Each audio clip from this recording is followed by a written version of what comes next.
Hey everybody, this is Carl back again for another TV show spoiler review. And I just recently wrapped up the second season or second plate of Food Wars. Uh, Before we continue, please leave a like, comment, share this with your friends. Really appreciate it. Yeah, man, I freaking love this freaking anime. Uh, and please let me know if you've seen this anime, how many entrees and cuisines you've seen from the anime that you really wanted to try. Because I tell you, man, there's quite a few that I wanted to try. There's someone Yukihira style entrees. Um, and if there's a particular style of cooking that you would wish you can like specialize in, please let me know. I feel like I'm so low. So hold on a second. Yeah. Uh, for me, if I were to choose a particular style of cooking, I would go with baking because I like sweets. I would go with like if I want to be an expert in any cooking style, it'll be baking. But let me know in the comments for a particular cooking style or something you want to specialize in. Leave a comment below. Let me know. Anyway, we're in the second season and it's in the fall selection is where like the biggest things we're coming up with. And uh it's a grueling competition for this, essentially like a massive test, uh the end of the year test kind of thing, or approaching the end of the year kind of test. So we are our characters that we're seeing here in this season. I have to pull up the wiki because there's particular cuisines that I wanted to bring up that I can't recall off the top of my head. I want to make sure I get it just right, as well as certain characters, because a few of them I can't remember the name like off the top of my head that well. Of course, we know about Soma Yukihira, Miss Erina, Hisako, Megumi, Meat Meat is Ikumi, but I was gonna go with Meat Meat. I also really love her name and how she like fangirls for Soma is so freaking funny.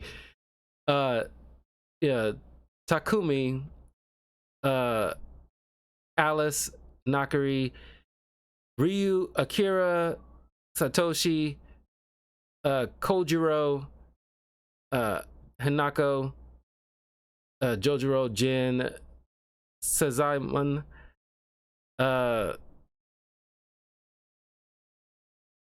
and of course we got you know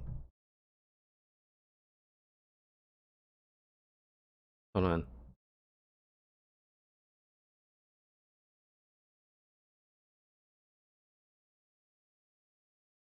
uh Ryoko, Yuki, Zenji, Shun, Diago, Soji, uh, Urora, Urara, yeah, Takumi Aldini, Isami Aldini, uh, uh, yeah, a biggest hurdle for a lot of people with this copy cook. Essentially, is the copy cook. That's how I label him. Subaru Mimasaka. Uh,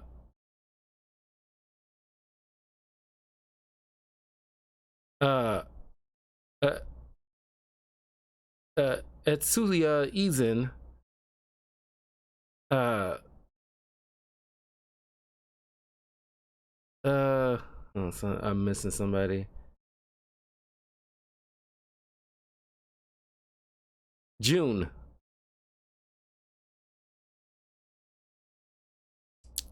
Okay, and yeah, I think that's like the biggest players in this season right now. So Winnen's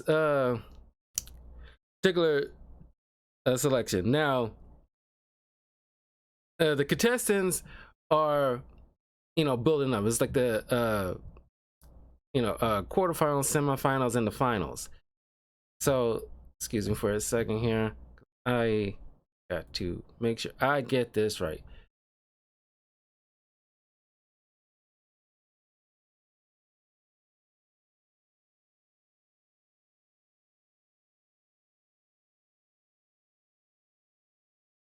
So we learn a little bit more about, like, certain people's backgrounds in this and what drives them in terms of being a cook. Like Akira was abandoned as a kid. He, was found by Jun, who took him in, raised him, and he had like a unique skill of, like his nose is like, so acute that he can, by blindfoldness, he can like know every particular spice there is. Oh, and by the way, before I really get into it, I did not know this because I did the first season, a while back, which is up on my channel, so you can check out my thoughts on the first season. But I don't think I bring this up. I did not know, which kind of makes sense when you think about it.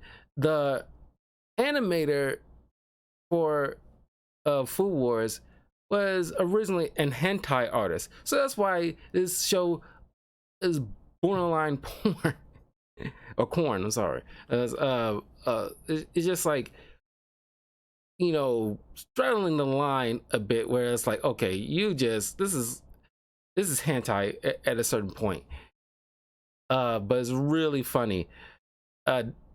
So yeah, it makes sense. It's like, you wouldn't think so, but you kind of should have guessed.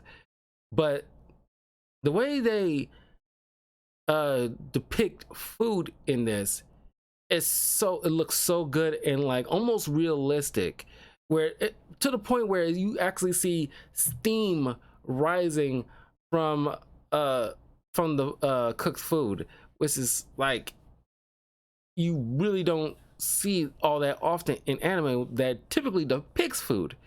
Because since it's like a food type of anime, you better make sure the food looks immaculate. That should be like your main focus. It's kind of like, because like you see food in, like, I don't know, like a Dragon Ball Z, it can look nice, but that's not the central focus. You ain't gonna see like steam rising from the food, or like, because the way like you see like somebody, poke their fork and you hear the crispiness of like the outer rim of a particular meat or something, and like the juiciness flow. You're not gonna see that in like Dragon Ball Z. You just see Goku just scarfing that thing down. Or like those they, in the English dub, they call it jelly rolls, but it's the proper, thing is, like a Japanese phrase, which I don't know why the English dub just can't incorporate that so people can learn something. The Westerners can learn something at an early age. But those Pokemon jelly rolls things, you see that in here too. But the difference is, you don't really focus all that much on the consistency, with the rice and, whether meat or cheese or whatever that's inside the roll, and like, all the other stuff. You don't get all that stuff. And like, the dedication to like make sure they, because somebody, the creator must really love food, or been a cook, or done some serious research about food, in terms of like, they, each character, when they finish a meal, they go over, even almost to a science level understanding of each ingredient involving in prepping this food. Like learning about umami in like this particular fish that, that was being used in the finals. And like, the stiffness, it's not just the stiffness, it's just like making sure like it's good because you only got like keeping this freshness up to a certain point. Otherwise, you might lose like flavoring, or do too early.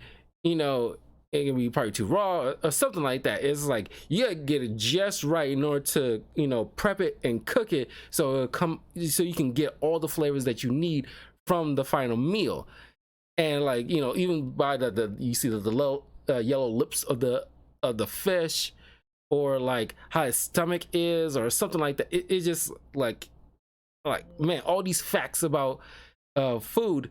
It's like, man, it's like, God, you could easily want when you watch this anime, you really want, it gives you the mood to cook something. Or it's like, if you watching this as a young kid, I'm pretty sure you'll grow up wanting to be a cook. But also, you have to learn about like, crap, what's that word that they use is in the last few episodes. There's only 13 episodes, but the stanciers, I think that's call it. That's what they call it.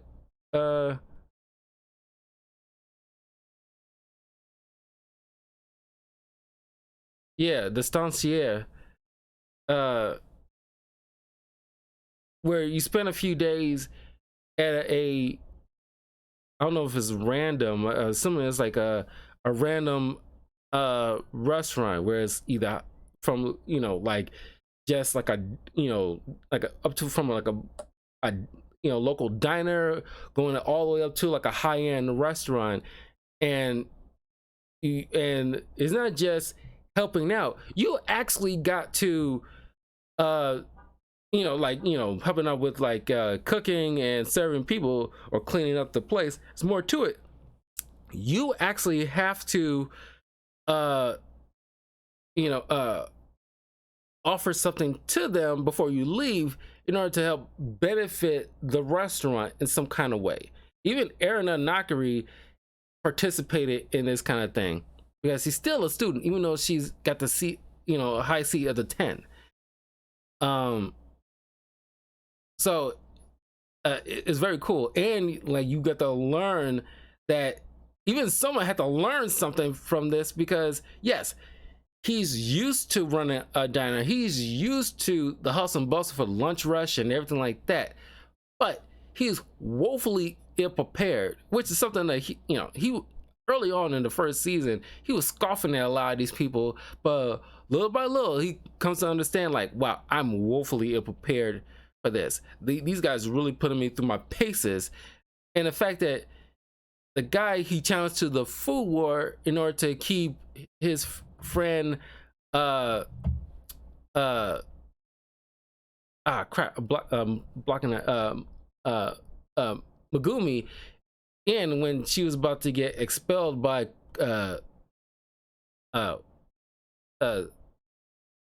Self Kojiro,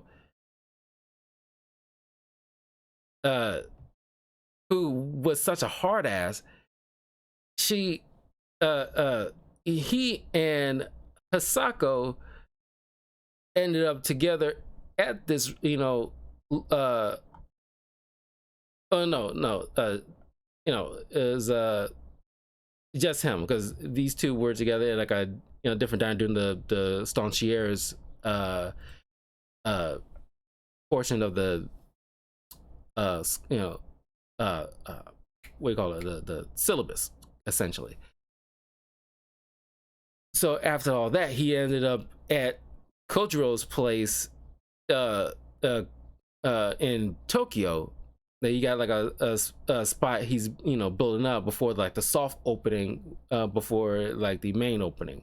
So he's there during up until the point of the soft opening. And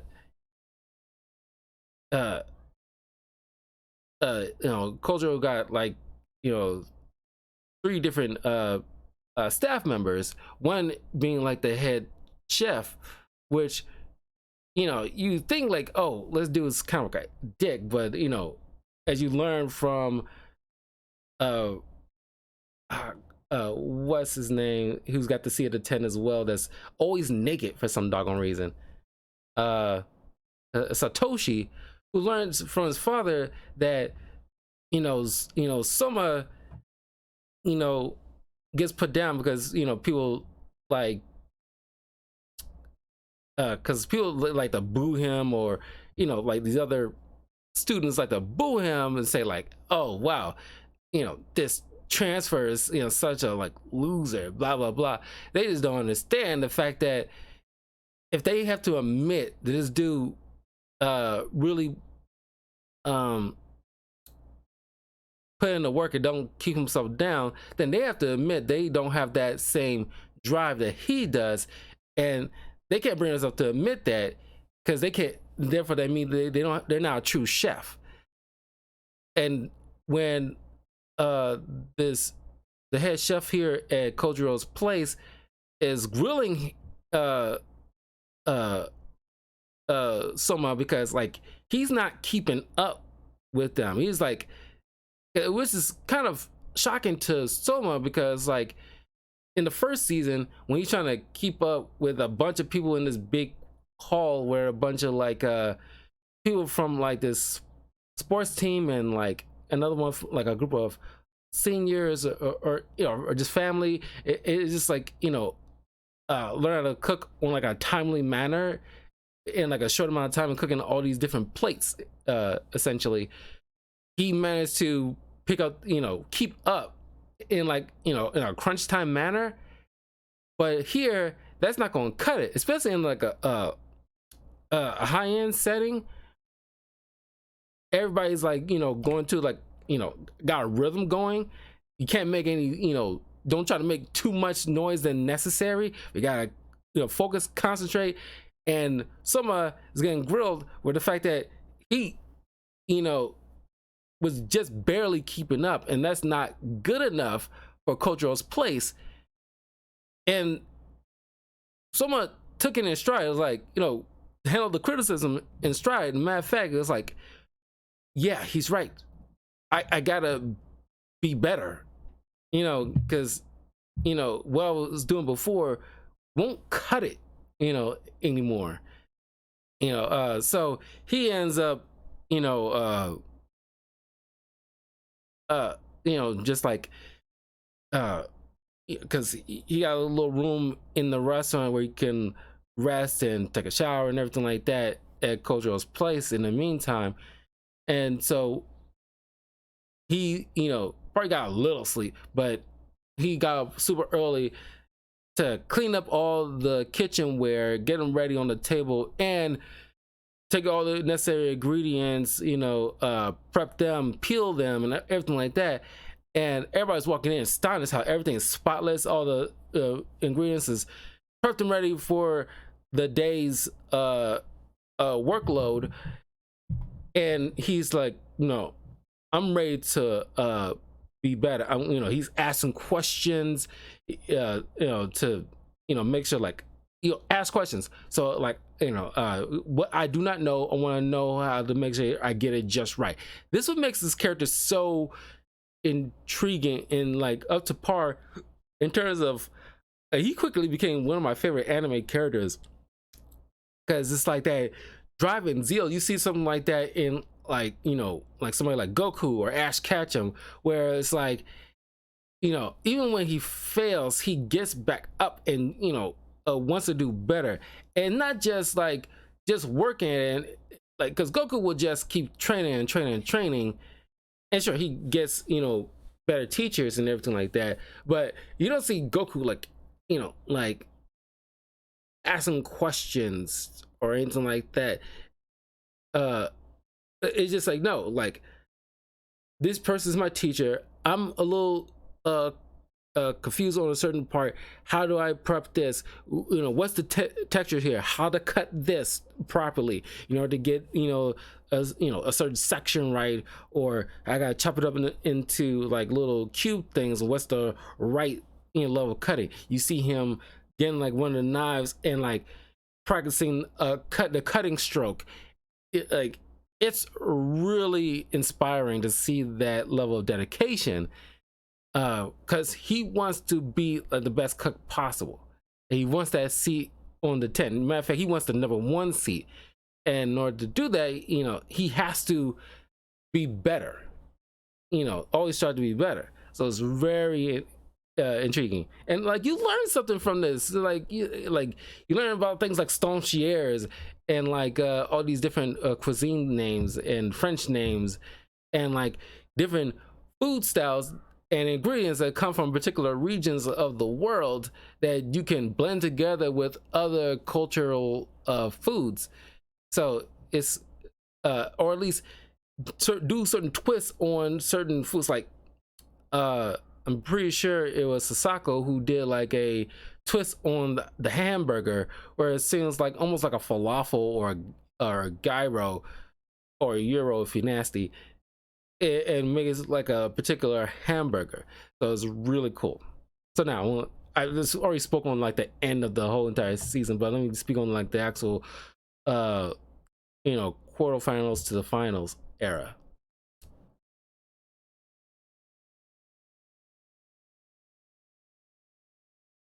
uh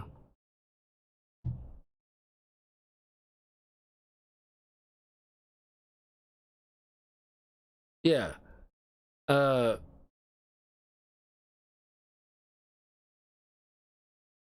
uh During the quarterfinals, Hisako uh made this kind of Chinese hamburger dish for the autumn election main tournament quarterfinal match.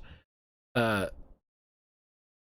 uh, is supposed to vehemently rocks human instinct uh, uh, by creating a dish that was both richly infused with the flavors of soft-shelled turtle that strongly emphasizes the gelatinous nature of the meat to stimulate the soft palate. And matter of fact, you see her taking out this live turtle and kill this thing in front of everybody up, and you see the blood spurting out and stuff like that. It's like, oh my god.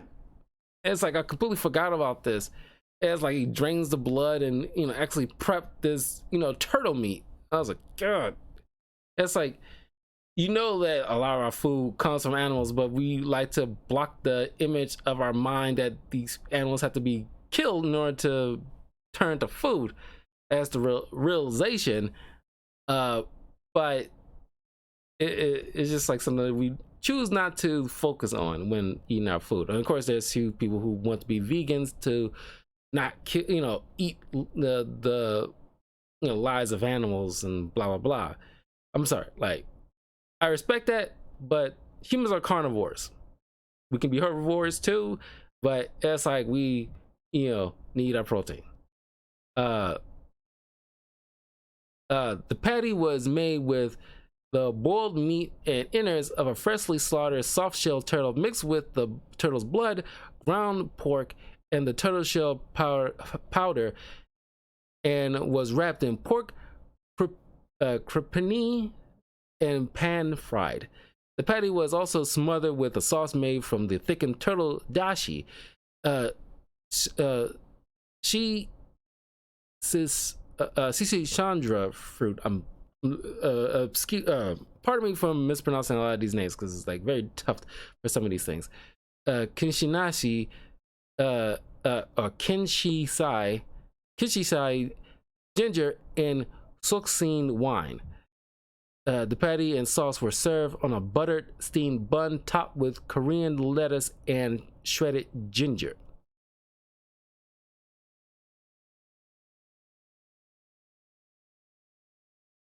And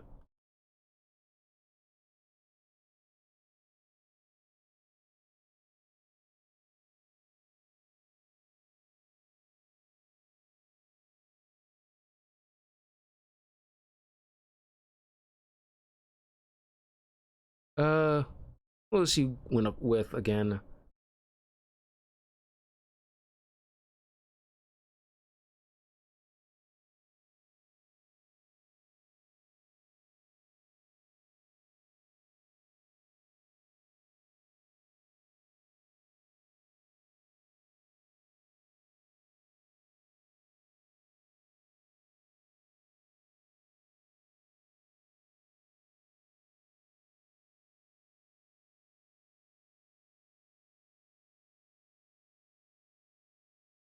All right. Going through like the main tournament, we got first like Soma versus uh uh uh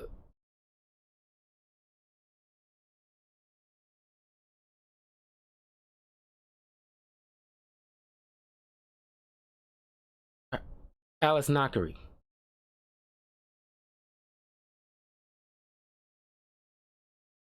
Um,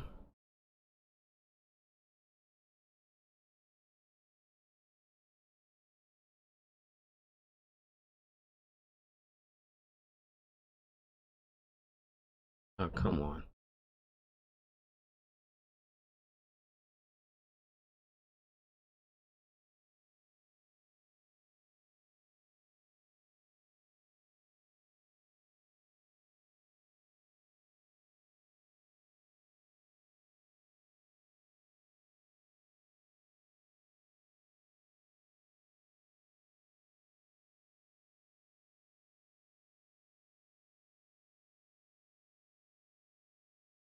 Okay, we'll have to go through this like a little bit by that time because, like I said, I can't remember every little dish, and I just want to get it just right so you understand what each one is prepped and how it was done.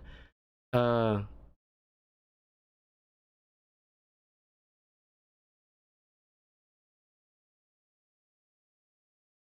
so Soma versus Alice Nakari,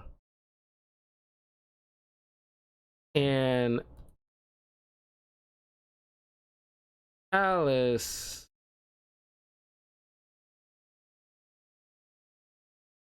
Uh,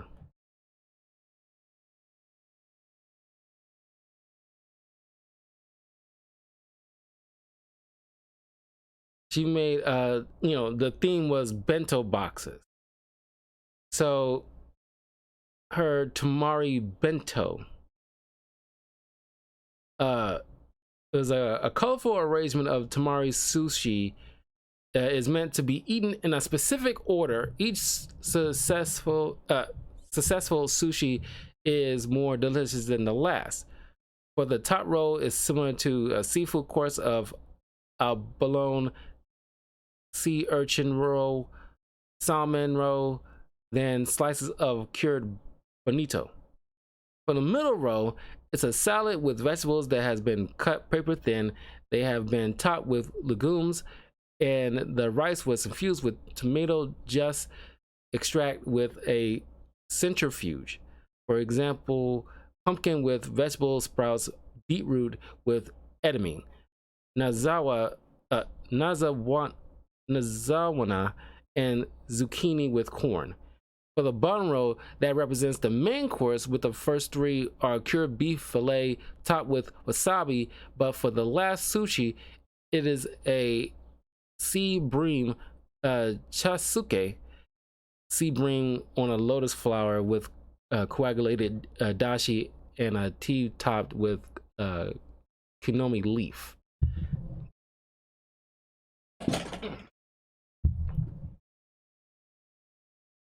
Uh,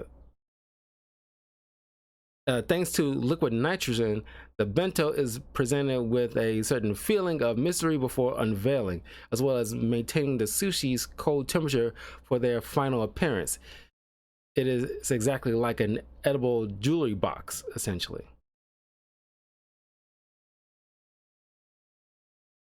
And of course, like you can actually find like because it's an actual cookbook, because each at the end of each manga of Food Wars is actually you actually see like the recipe on the back, so you can actually know how to cook these particular foods. You actually could cook these foods, uh, and some can be done on a very cheap level, so you can get like the best because you don't need to have the expensive ingredients, because a lot of ingredients are pretty freaking expensive. Like something like getting eel or something like that is not exactly you can get at your local grocery store, uh but you can get buy just fine. Matter of fact, there's actual like you can actually get like a proper cookbook with Food Wars, which at some point I want to do, so I can have like a some cookbooks in my house. So if I want to like fix something nice, I can have like some nice ingredients and pretty much like just you know cook like it's freaking food wars in my freaking house. Challenge my girl to a food war or something like that. That's why I really need me find me a girl who's like into food wars and just like we just like do some freaking competition. It'd just be fun. Okay, the recipe for this is a bologna pressed in kumbu with kumbu dashi espuma or foam, sea urchin with kumbu dashi espuma, salmon roll or salmon, cured bonito, pumpkin wrapped in sushi cake with sprout vegetable, beetroot wrapped with sushi cake with edamame, and nazawana sushi rice wrapped in pickled nazawana leaves, zucchini wrapped sushi cake with corn, cured beef fillet with wasabi, uh, sea bring chasuki, sea bring on a lotus flower with coagulated dashi and topped with kumi leaf.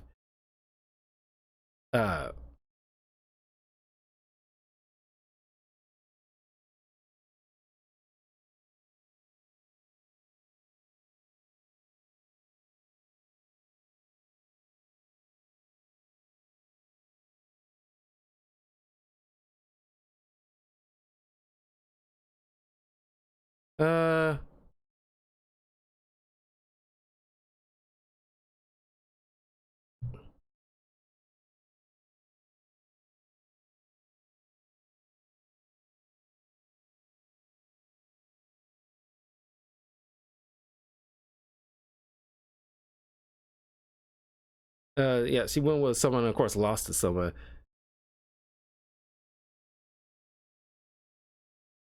And for his food against her for his bento box,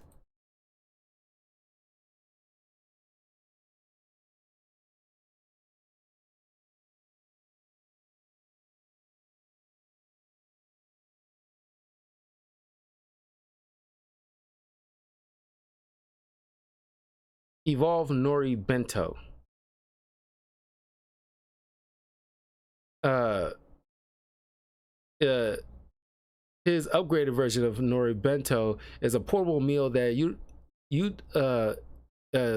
utilizes a lunch jar.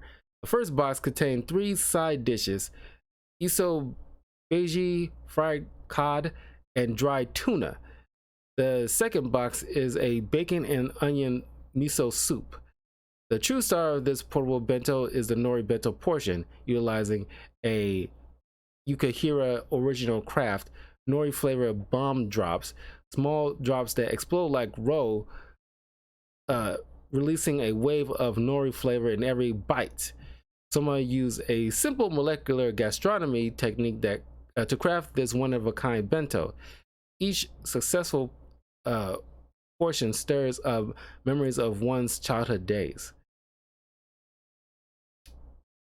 The recipe: wasabi aged, homemade fish, chikua, cod, nori, beer batter, tartar sauce, mayonnaise, neji with a G, shai bazuki, kinpari gubo, gubo burdock root, carrot, mayonnaise, balsamic vinegar, white sesame seeds, fried cod, cod, beer batter, dashi stock, magurubushi, dry yellowfin tuna flakes, risheri kumbu, bacon and onion miso soup, miso, bacon, scallion, dashi stock, magurubushi, risheri kumbu, nori bento, nori flavored bomb, nori umami, sodium alginate, alginate, calcium chloride, white rice, sukudani, mejirubushi simmered, soy sauce, mirin, kadzu sauce, kazu stock or starch, soy sauce, Maguru Bushi, and Wasari Kumbu.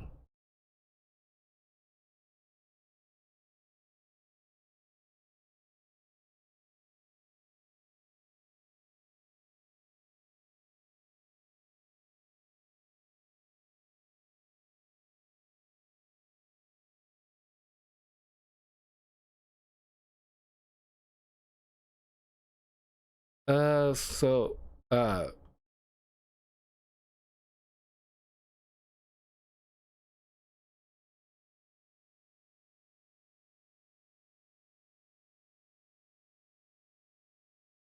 so Akira or uh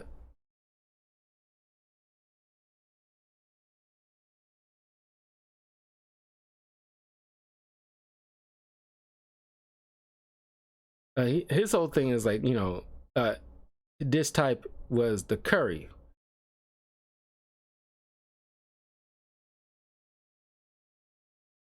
I want to make sure, like, because who against? Sorry, I gotta make sure, like, I know who against what, because there's a lot going on, and the Food Wars wiki is not helping. Just 1 second here.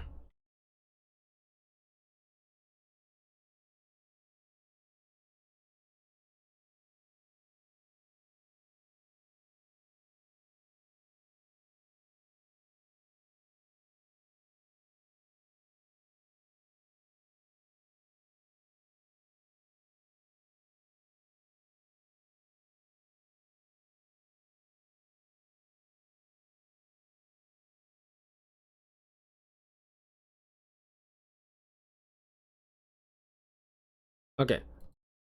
We'll go in order as the episode went in terms of, like, the uh uh the combatants. So we're going with the Megumi.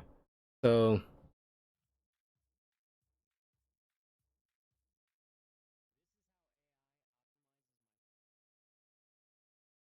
we went up against Kuru Kiba in the ramen dishes uh as the theme of that match.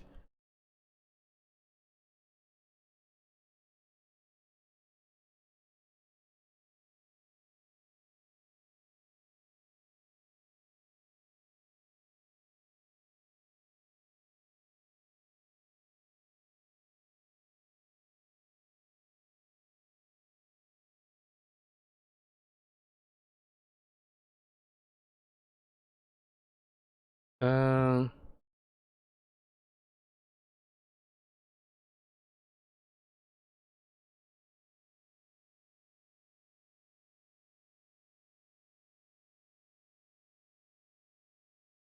so her ramen dish that she prepped,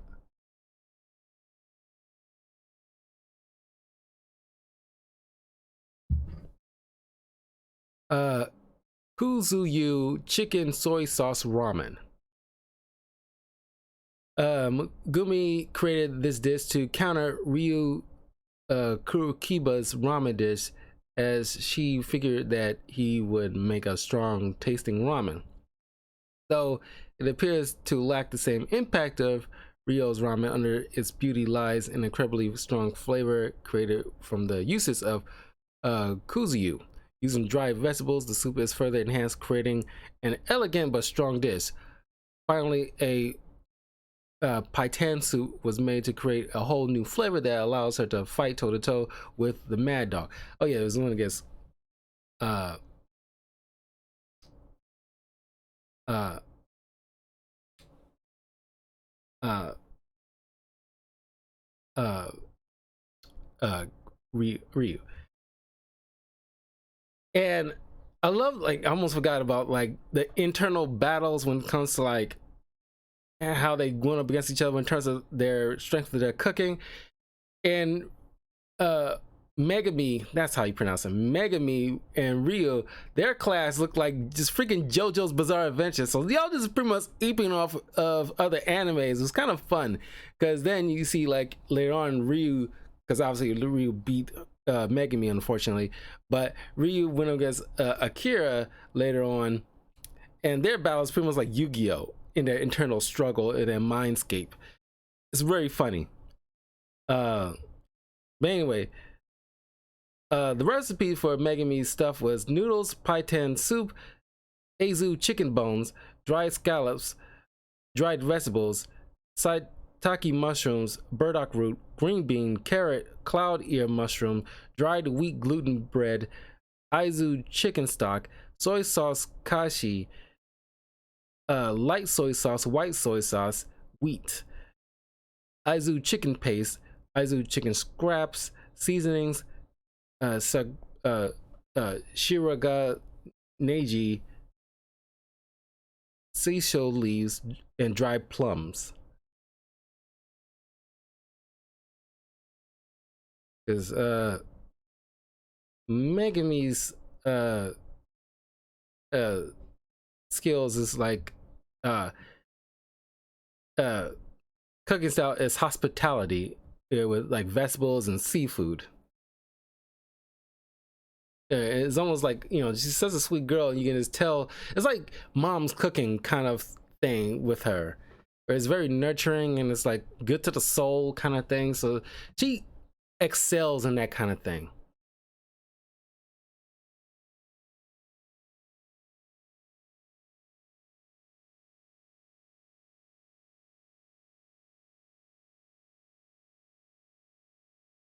And real skilled in like seafood, obviously, but I think I already went over with his particular ramen. No, I didn't. uh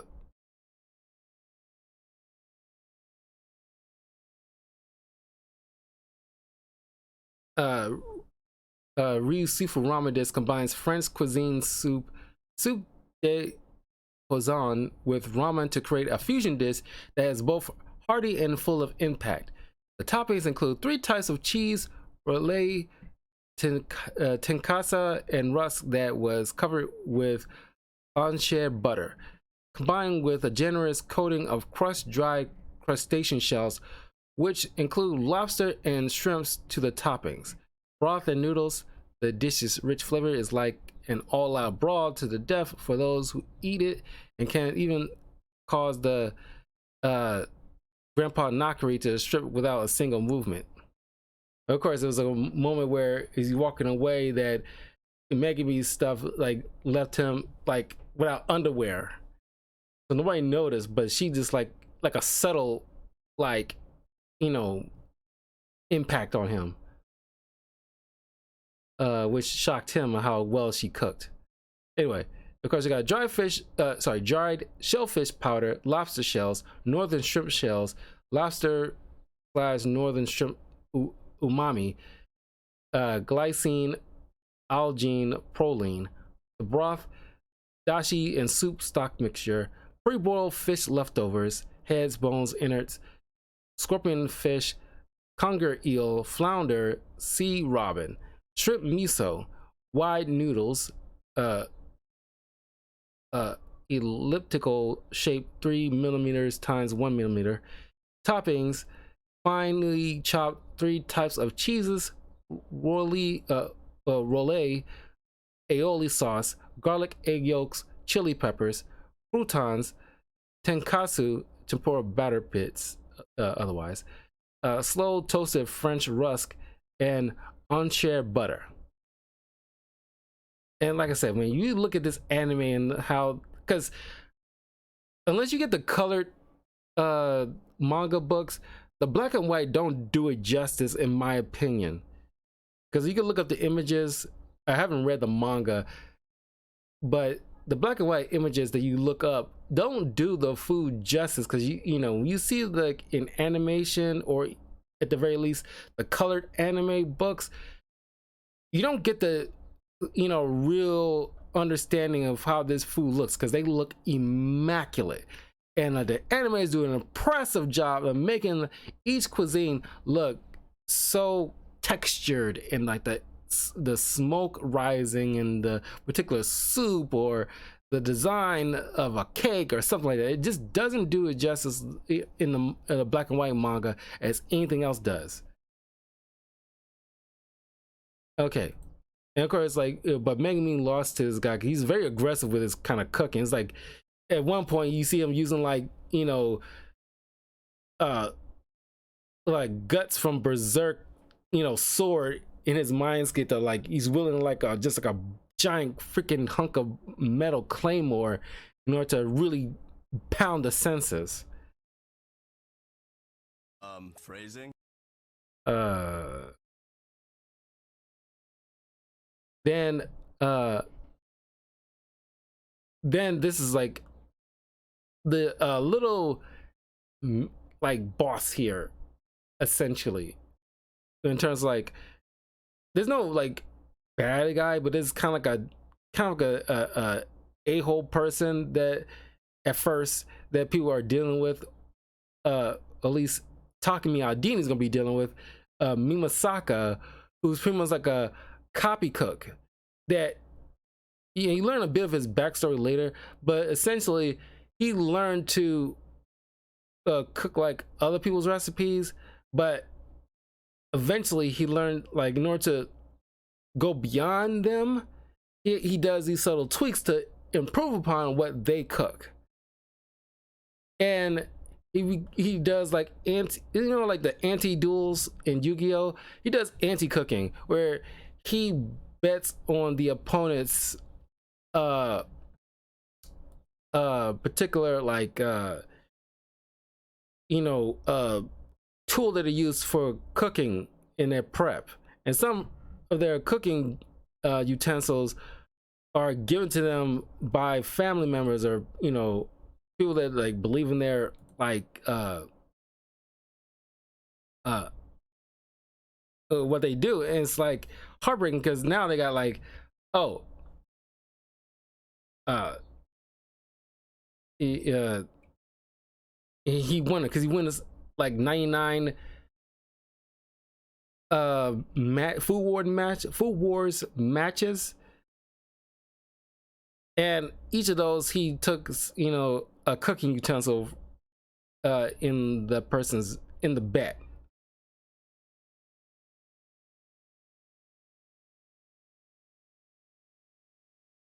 So he went up against, you know, Takami Aldini.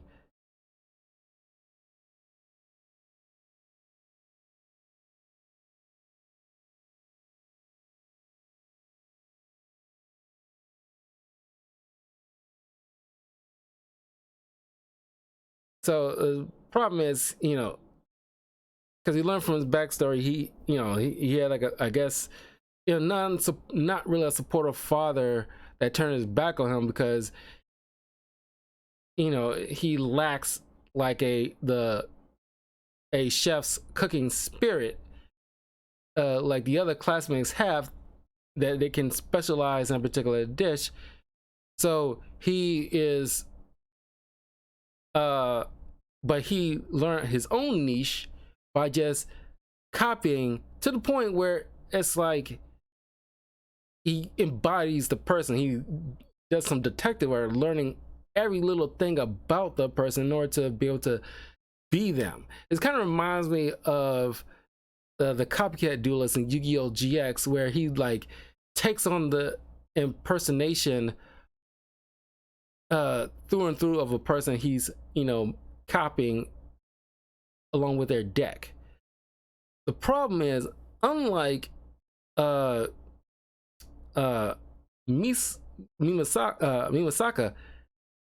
the copycat duelist in GX, he might copy the deck, but maybe people utilize certain decks in real life. Like I like using like Yugi's deck or Crow Hogan's Blackwing deck, but it isn't like a through and through copy. You can add in other cards as substitutes because not every card that you see in the anime is really in real life, at least not as of yet. So you can add in other cards in order to tweak them to fit how you would want to play it. that's where the copycat duelist kind of failed at, because he didn't do certain tweaks to make it his own, to excel beyond the person he's copying. I mean, Misaka, that's where he learned. He, not only copied and learned this, the person he's copying and how their cooking style is. He does certain tweaks to elevate whatever they're cooking to another level, to make him superior to whatever style he's copying.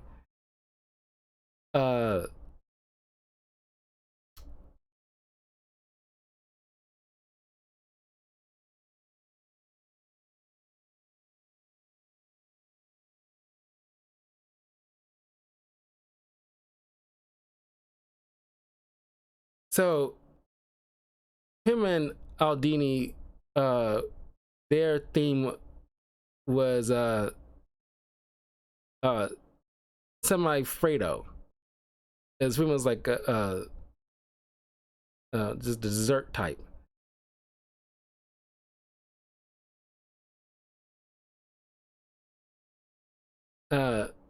Despite that, Misaka's dish lacks soul, they cannot deny that the beautiful appearance of the dish alongside the rich taste caused even the elderly judges to feel like maidens in love.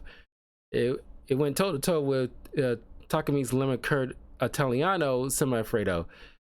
However, the secret weapon of added preserved lemons proved superior over Takami's lemon curd improvisation. The first layer, the praline, almond, sugar, preserved lemon. Second layer, ice cream layer, egg, milk, tapioca flour, sugar, heavy cream, meringue, preserved lemon. Third layer, pate biscuit, a meringue, egg yolk, medium flour, almond flour, butter, sugar, lemon zest, preserved lemon. The sauce, lemoncillo, lemon juice, preserved lemon, and candied lemon slices as for garnish.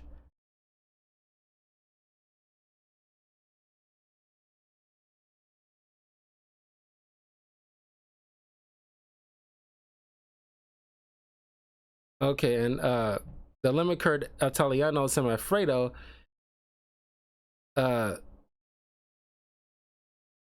its recipe: the first layer, scattered pralines. Second layer, ice cream, meringue, heavy cream. Third layer, mayonnaise. Fourth layer, lemon curd, eggs, sugar, lemon juice, lemon zest, butter, olive oil. Syrup, lemoncillo, grappa, sorrento, lemon zest, garnish, and dried lemon slices. And unfortunately,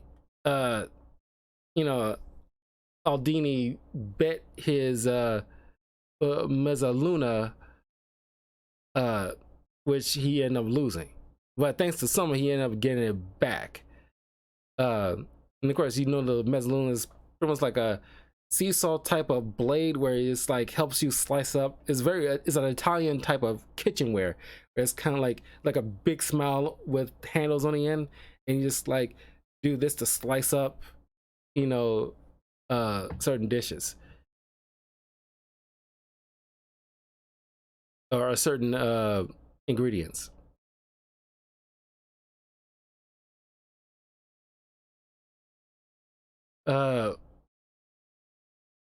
And of course, someone ends up going against this guy and bet not only his career as a chef on the line, but also his knife up against Mumasaka, who put up all 100 of the tools that he took from other chefs that he beat in the past, that he promised to return all of them back if he won, which he agreed upon. Which I argue, after he obviously beat him, garnered should have garnered like a massive amount of respect for Soma, because like slowly but surely people started to respect this guy. But as soon as he went up against like Ryu and Akira, they still kind of doubt him. But it's like after he beat this dude and gang and gotten everybody's tools back, everybody should be like, oh hey, uh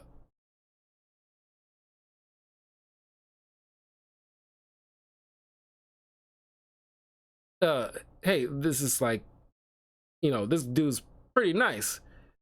One second here.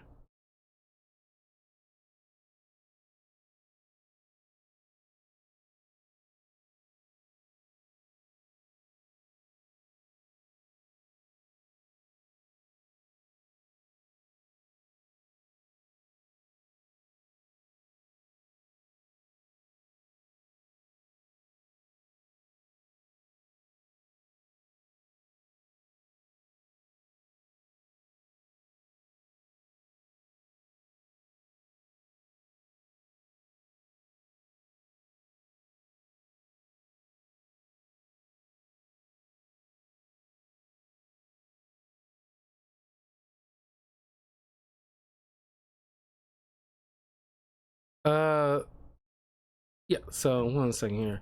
So they should have garnered some freaking respect from a lot of the students there, because he's like, no, this dude is actually pretty nice. So it's like you like you shouldn't doubt her anymore. The fact that he, yeah, got everybody's tools back.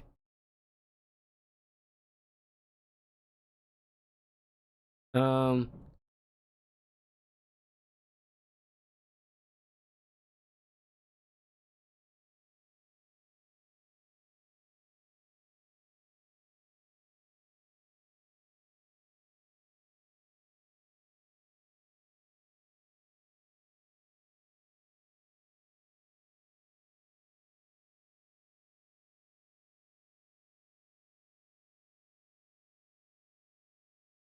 um,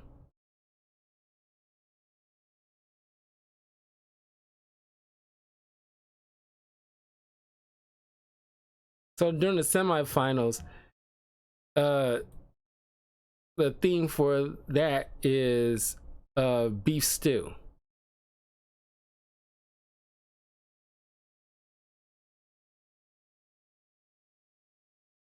So uh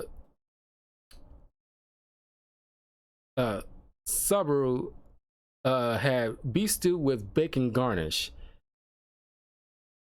uh Subaru's exclusive dish looks similar to someone's beef stew, with the pork marinated in brine for 5 days and smoked using mesquite wood. It is the best garnish material for the oxtail stew. The flavor of the dish is so strong that you can feel the cross impact of both meat.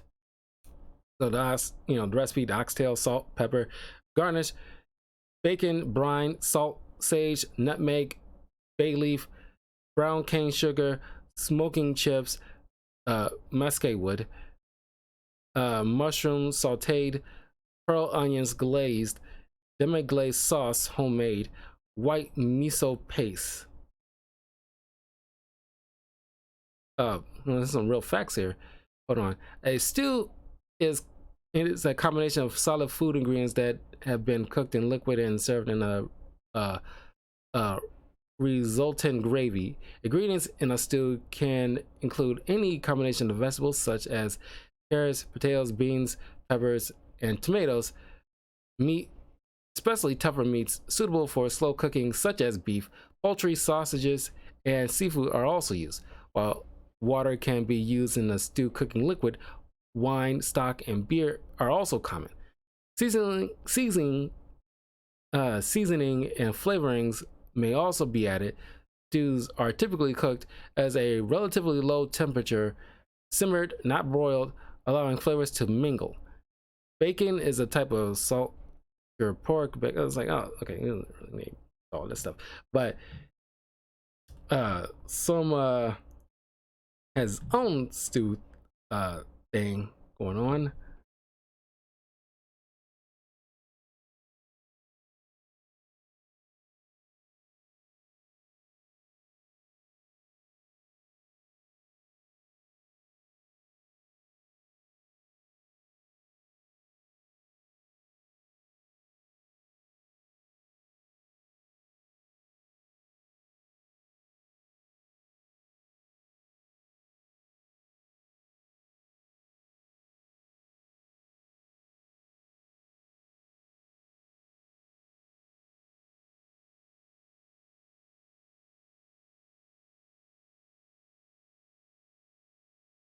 Uh,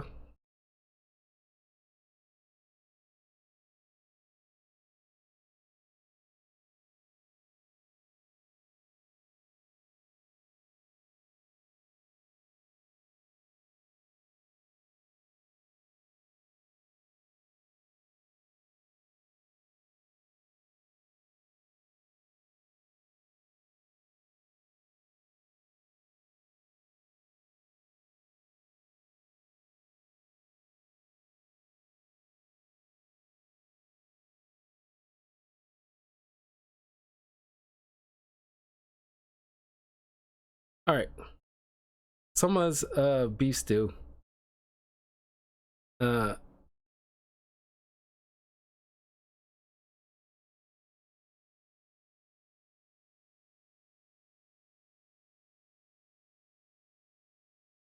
no, this is not it. Well, someone's beef stew. Uh, he. Uh,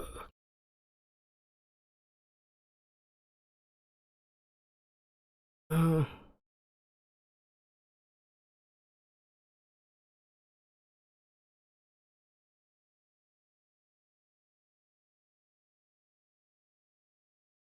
thanks to like a lot of help from his friends, including Mimi, in order to properly cook the right meat and everything like that, in order to, because someone actually utilizes friends because each one has a particular style.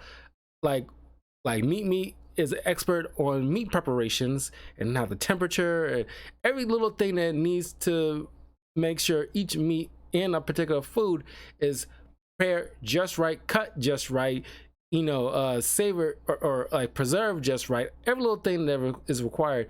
So he utilizes her. One of his classmates is an expert with smoking food, so he utilizes his help.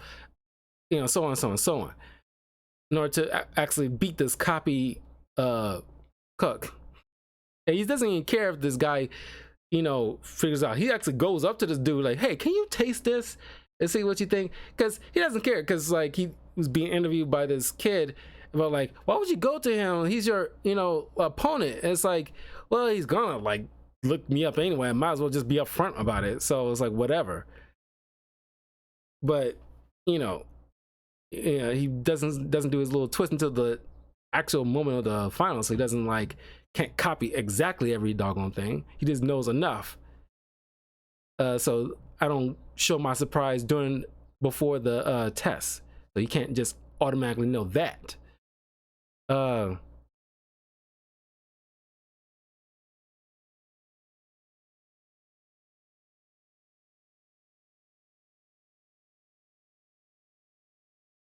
he improvises dish on the fly using various cuts of beef in the dish.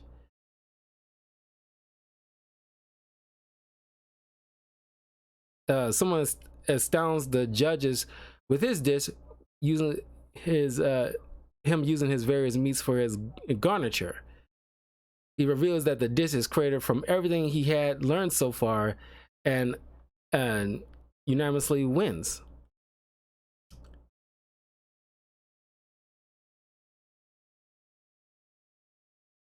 Uh,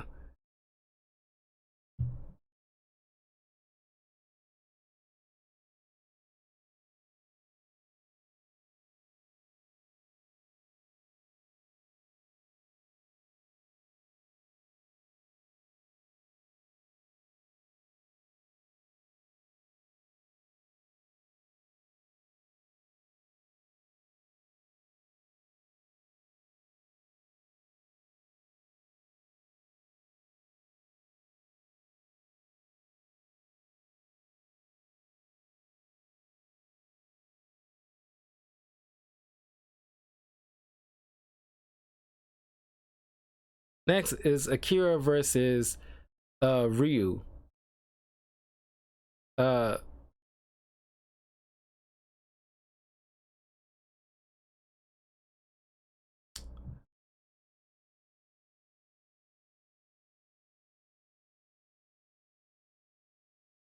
and during the quarterfinals in the autumn selection, uh, The thing was like burgers.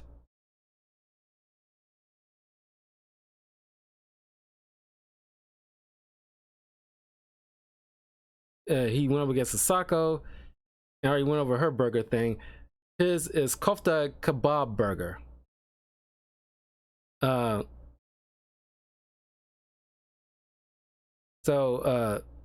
Akira's burger heightens the others. He's part of the Akira's burger heightens the others. By using pita bread as the buns, the juices of the burger spill out into the mouth. Kofta was used as the patty, which is a Turkish meatball, and by adding several rich spices to the taste, the burger is consumed so quickly before the person eating it even realizes it. The kebab was cooked with multiple spices, and all the unwanted smells are masked by a homemade yogurt sauce. Despite the heaviness of the burger, the akar are the secret condiments serving as the pickles for the burger. I know I'm making a lot of people hungry right now, describing and detailing the ingredients involved in this, but man, it made me hungry. Shoot. Don't watch Food Wars on an empty stomach. That's all I gotta say. So the recipe is pita bread, wheat flour, homemade suki or yogurt sauce, Greek yogurt, garlic, salt, olive oil, mint. Kebab is spices, cloves, fennel, black pepper, paprika, smoked paprika. Kofta, beef, lamb, parsley. Akar, chopped onion, mustard oil, mustard seeds. Mchor, green mangoes, dried, unripe, and powdered. Lemon juice, garlic, ginger, chili pepper, clove, cumin seed, black pepper, paprika, honey. And of course, he ends up beating Hisako for this. Then he ends up going against Ryu.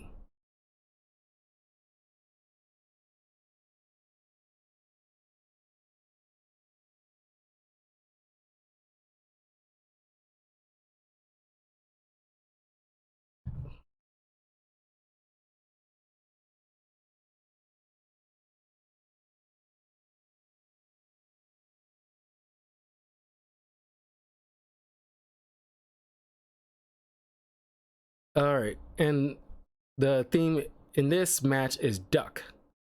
So, based on the dish beloved by a famous Roman gourmet called Marcus Gavis Apicius, this dish is a duck meat dish caramelized with honey.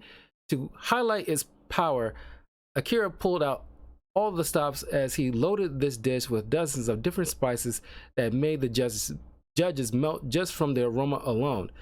A single bite sent a barrage of various flavors that melted even the alumni judges like an eagle's grip, a true powerful hand of spices from the Spice King. The duck breast caramelized, honey, Brussels sprouts, mashed potatoes, numerous spices ground, coriander, fennel, oregano, marjoram, allspice, cumin, cloves, and cilantro.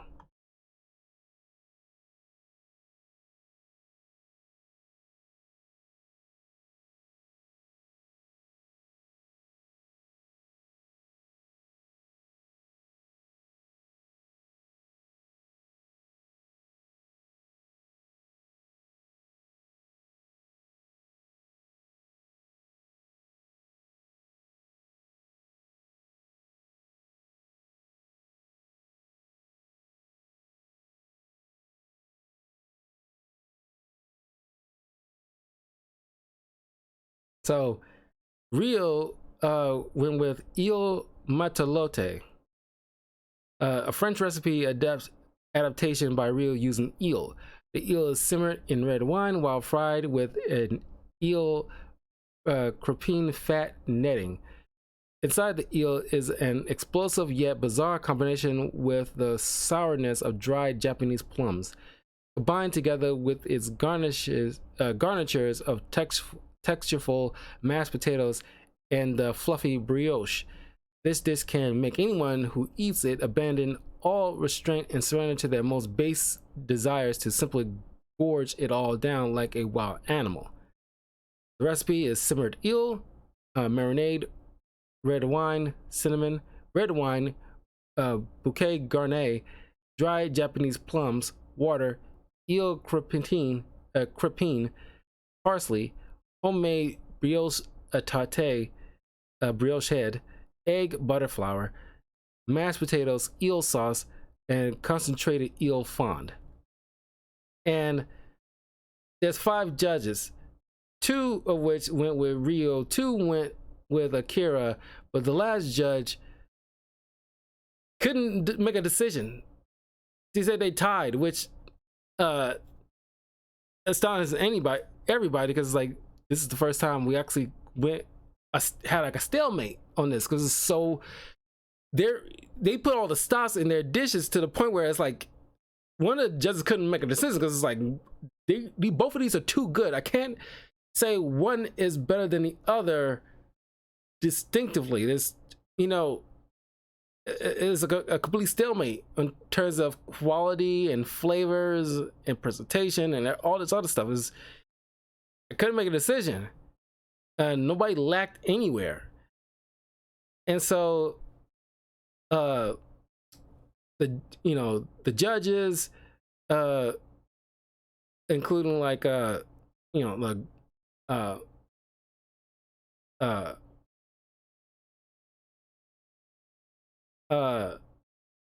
Grandpa Nakari, even like some of the at least 3 of the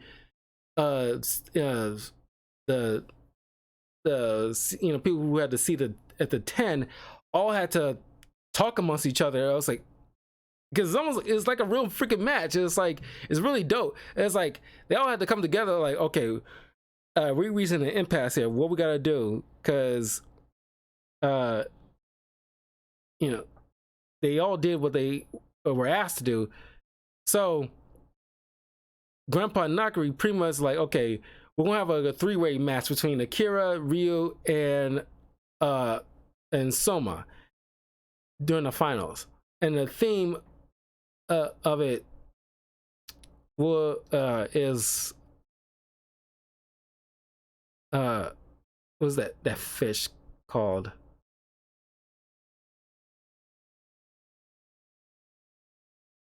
Pacific Sorry.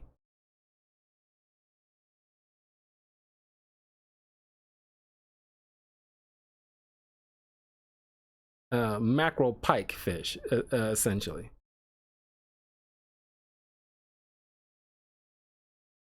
And so, like I said before, how like Soma and Megami went to the fish market, and they see Ryu there with Alice Nakari, because they're usually like tied at the hip, pretty much.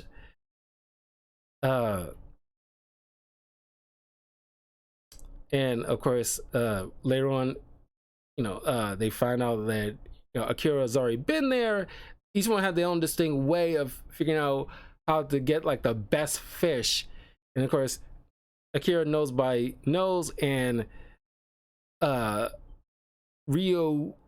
can tell because he spent years since he was a kid, knowing about, because his thing is seafood. So he's spent his entire young life around seafood and going to fish markets, so he can always tell which is the best ones. And unfortunately, Soma didn't garner their skill the same way as probably his father would have. So he's pretty much has the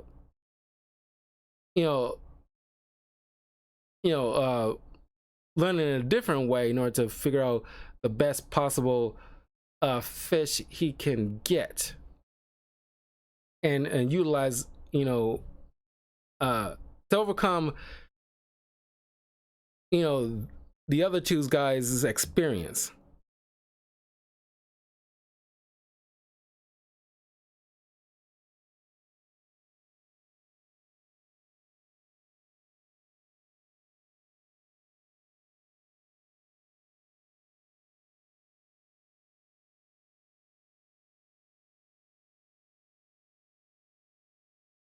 Um,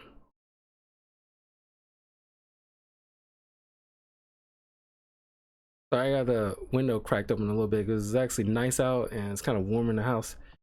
Okay.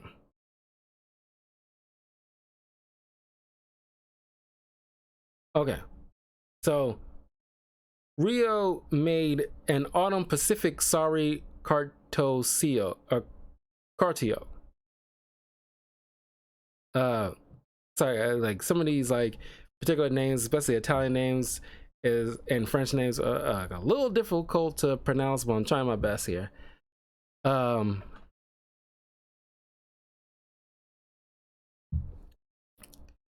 uh, the a dish similar to an aqua pizza, utilizing the uses of heat-resistant film, multiple shellfish, and herb butter to create a delicious Pacific sorry dish that submerges anyone in an ocean of rich flavor and aroma. It showcases the bond that Rio and Alice have developed over the years since their childhood. Recipe includes seasonal Pacific uh, sorry, herb butter, regular butter, garlic, black pepper, parsley, thyme or thyme, shellfish, shrimp, mussels, manila clams, mushrooms, cherry tomatoes, lemon slices, olive oil, and the wrapping heat resistant films. Uh,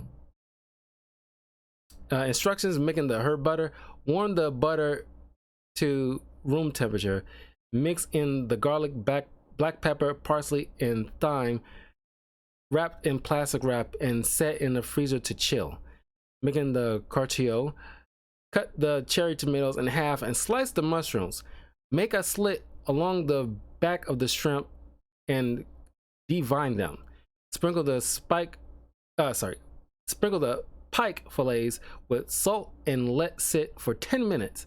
Pat with a paper towel to remove excess moisture. In the center of the sheet of parchment paper, place the tomatoes, mushrooms, shrimp, Pacific sorry, and steamed clams. Place the butter on top and carefully wrap the parchment paper firmly closed.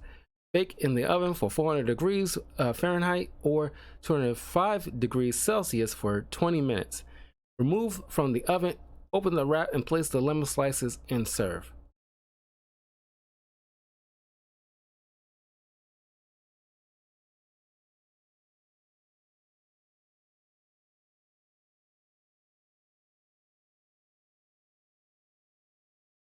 Okay.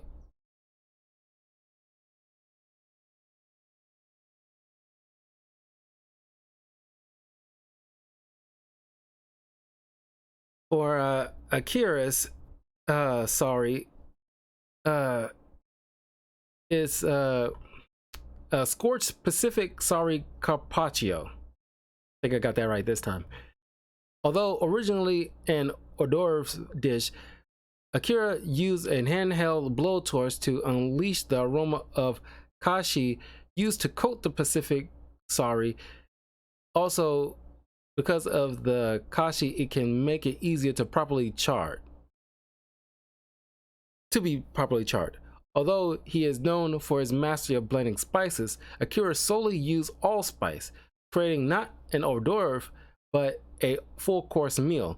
Akira shows the power of aroma reduction to show the full power of just one spice.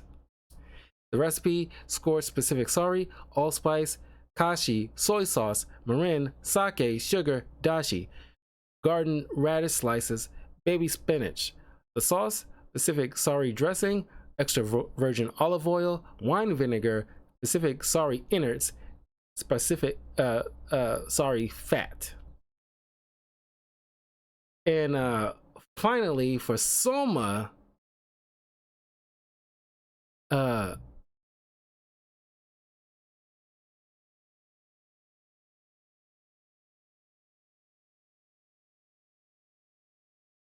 uh,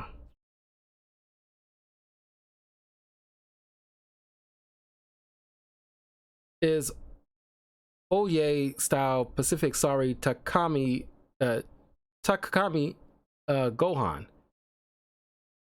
Uh, someone used rice bran to allow him to forge his own Pacific Sari flavor rather than rely on the taste of a fresh Sari like his opponents.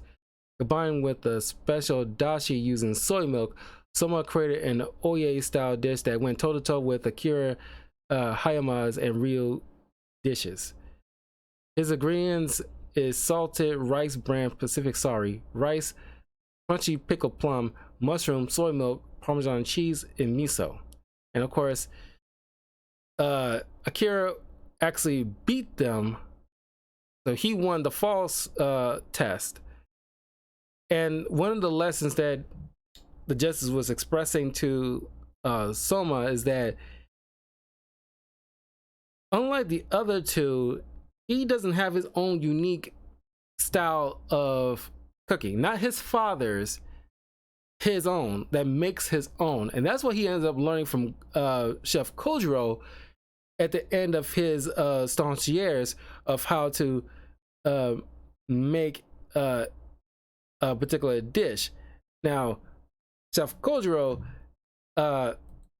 says like, it's still not good enough, but you know, I can teach you how to boost it up a bit, kind of thing, but you still pass. One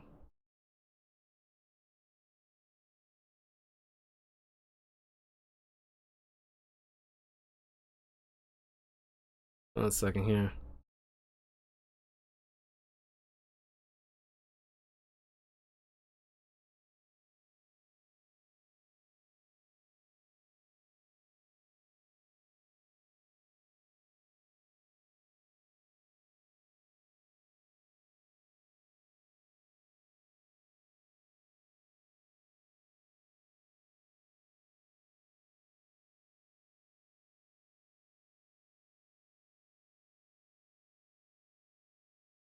So what he made with at the restaurant, Kojiro's restaurant, is quail stuffed with risotto and eggs braising youngster style.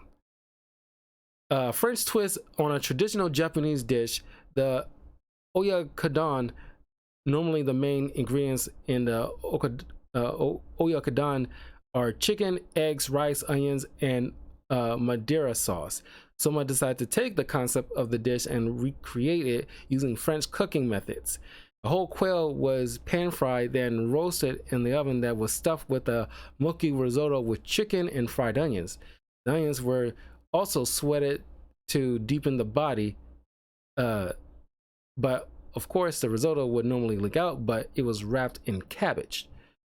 So yeah, the whole quail, deboned, poulet, rôti, and farce, or farce. Oil, parboiled cabbage leaf, salt water, risotto, rice, milk, sauteed chicken mince, butter, diced onions, butter, soft boiled quail eggs, seasonings, salt, black pepper, fresh cream, the sauce, Madeira sauce, sherry vinegar modified by Kojiro himself, sweetened mixture, honey, granulated sugar, Madeira wine, red wine, fondue, seasonings, soy sauce, garnish, and ground parsley. And it's a very cool way that you use the carrots to, you know, line inside the quail in order to hold its shape to keep things from leaking as he filled everything else in. So it was really cool. But Kojiro was like, not good for my restaurant, but I can teach you how to tweak certain things in order to boost it a bit. But it's cool. Like, you know, somebody who used to be like kind of antagonistic in the past, someone comes, you know, to them for assistance, because they're not all bad. They just kind of lost their way because Kojiro went into cooking because his mom, you know, because they didn't have much money, but they saved up to go out on a nice little fancy dinner to this French restaurant, and it kind of inspired him to want to be a famous cook. Then have his own little restaurant that he can take his mom to, you know, finally achieve his dream to have his mom try his own French dish at his own fancy eatery kind of thing. It's a very, you know, very sweet moment that, you know, a lot of people who achieve a certain dream and want to, you know, that their parents helped along to that goal, they want to pay them back at some point. It's like it's story old as time, especially when you see like sports athletes that buy their moms like a new house or their parents like a new house because like, hey, like you drove me all these like, you know, practices and everything like that, and and you know, give portion of your life in order to help fulfill my dream. I want to pay that kind of thing back. And it's kind of, so you can understand Kojiro's motivation, but along that way he kind of, you know, lost his way a bit in terms of getting kind of arrogant, you know, his way to the top. That's where, you know, one of the other judges told him in the last season, you kind of plateaued along that way. And so this kind of like, you hear from the other people working under him at his restaurant, noticed something after he came back from helping judge other students from the first season. Wow, he's a little nicer. He's still kind of like, you know, a very Kaiba-esque kind of dickish attitude, but he shows a little bit more consideration. So he kind of eased up a bit, you know, lightened up a bit. So it's like, yeah, he learned something from his, like, you know, food war battle against Soma, even to the point where he didn't allow himself to give any advice personally to Soma during the Stomp years because he does not want to hold his hand. But at the tip end, he decided, like, you know, he made it all his way on his own. Now, you know, I can feel inclined to like, okay, here's some things you can probably tweak in order to elevate this a little bit better. But you're on your way, kind of thing. So I thought that was kind of dope.